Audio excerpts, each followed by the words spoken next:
Hello guys, gagawa tayo ng mayonnaise with egg. So, ito ang mga ingredients niya.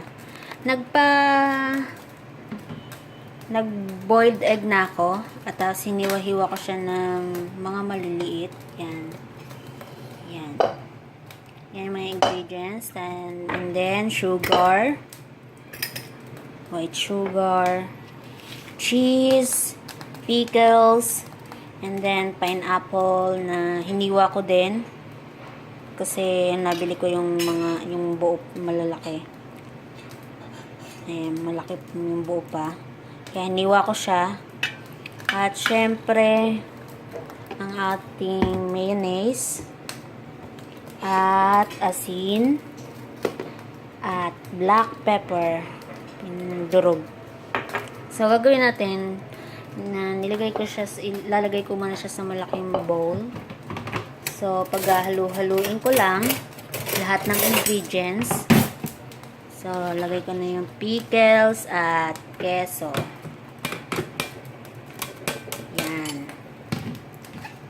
Siyempre, lalagay din natin ang pineapple.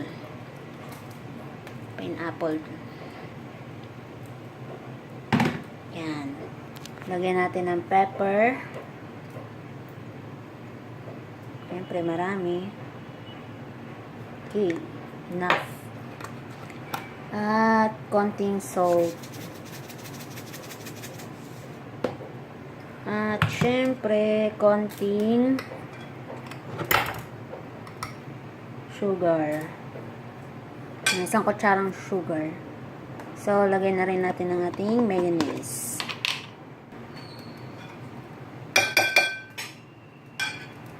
So, ayan na po, nailagay ko na lahat ng laman ng ating mayonnaise. Gawin lang natin is, i-mix lang natin siya. Yan, haluin lang natin. So, ayan na po, nahalo ko na siya. Ang nga po palang gagamitin yung mayonnaise, yung plain na mayonnaise lang yung wala pang, ibang flavor.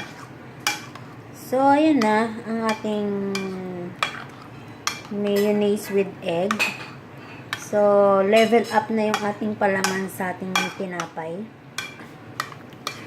Sarap siya.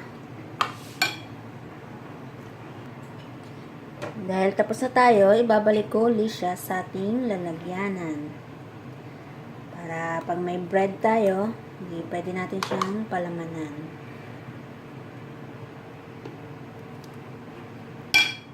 Bye guys!